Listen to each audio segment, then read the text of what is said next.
Pernah nggak sih Anda lagi asyik mimpi? Mungkin lagi terbang di angkasa atau ketemu dinosaurus, terus tiba-tiba ada satu pikiran yang muncul. Momen di mana Anda berhenti sejenak dan berpikir, Detik itu juga, semuanya berubah.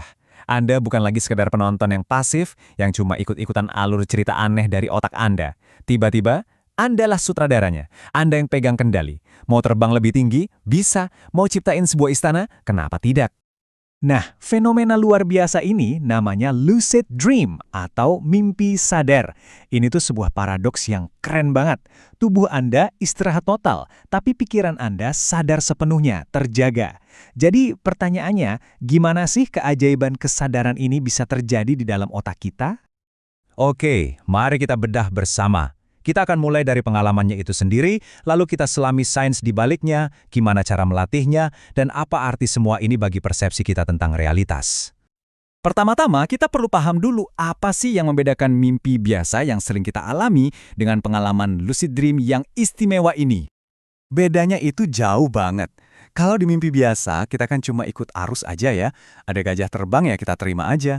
Tapi dalam lucid dream, pikiran Anda bisa jadi sejernih, bahkan lebih jernih daripada saat bangun.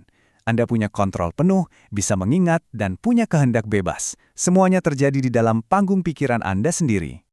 Nah, untuk bisa mengerti gimana kesadaran ini muncul, kita harus paham dulu fondasi dari tidur itu sendiri.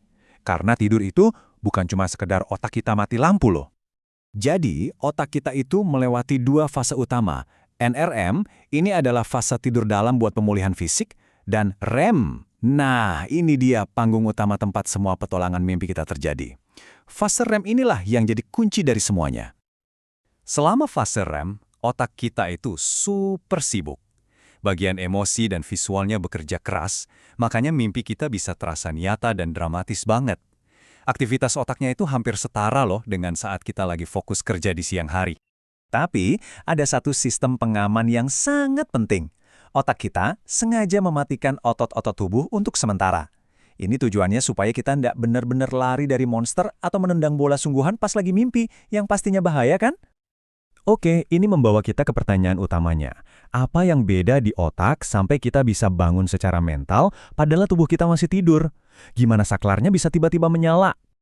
Kenalan yuk sama pemain utamanya, korteks prefrontal dorsal lateral, atau kita sebut saja DLPFC.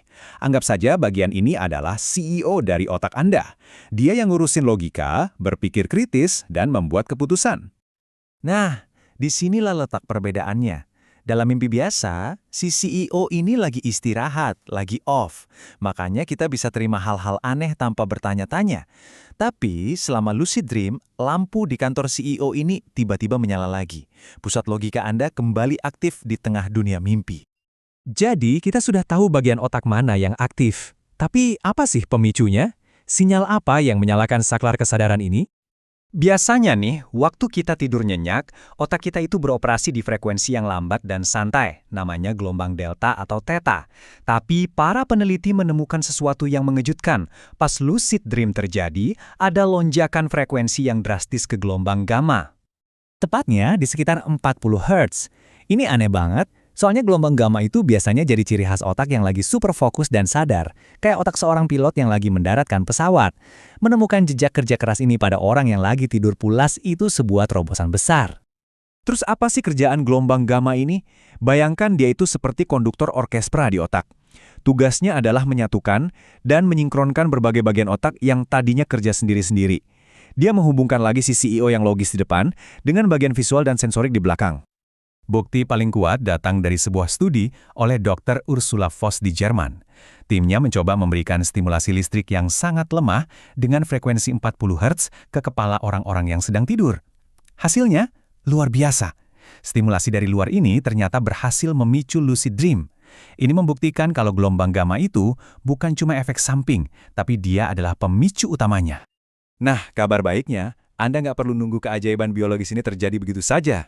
Lucid dream itu adalah sebuah keterampilan, dan itu artinya bisa dilatih. Yuk, kita lihat gimana caranya meretas mimpi kita sendiri.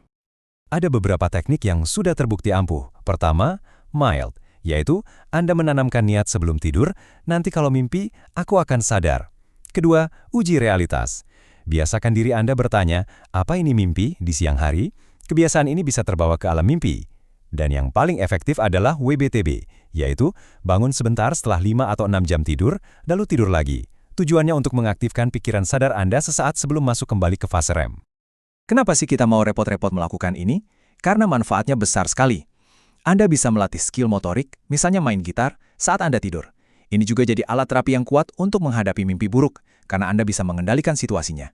Dan tentu saja, ini adalah laboratorium tanpa batas untuk mengasah kreativitas dan menemukan solusi masalah. Selain urusan listrik otak, ada juga faktor kimianya loh. Ada neurotransmitter yang namanya asetilkolin. Ternyata, kadar asetilkolin yang lebih tinggi saat tidur bisa membuat mimpi kita jadi lebih hidup dan lebih gampang diingat. Ini menciptakan panggung yang sempurna agar kesadaran bisa muncul. Jadi, setelah kita kumpulkan semua kepingan puzzle ilmiah ini, apa kesimpulan besarnya? Ini akan membawa kita ke sebuah pemikiran yang sangat mendalam. Pada intinya, lucid dream itu bukan sesuatu yang mistis atau kebetulan. Ini adalah sebuah orkestra biologis yang presisi, sebuah momen langkah di mana 3 elemen kunci bertemu, panggung tidur REM yang aman, sutradara logika yang tiba-tiba bangun, dan sinyal gamma yang menyatukan mereka semua. Dan semua ini meninggalkan kita dengan satu pertanyaan besar. Kalau otak kita mampu menciptakan sebuah dunia yang terasa 100% nyata saat kita tidur, seberapa banyak dari dunia nyata kita sehari-hari yang sebenarnya hanyalah sebuah konstruksi dari otak kita juga? Lucid dream seolah menunjukkan bahwa batas antara ilusi dan kenyataan mungkin jauh lebih tipis dari yang selama ini kita duga.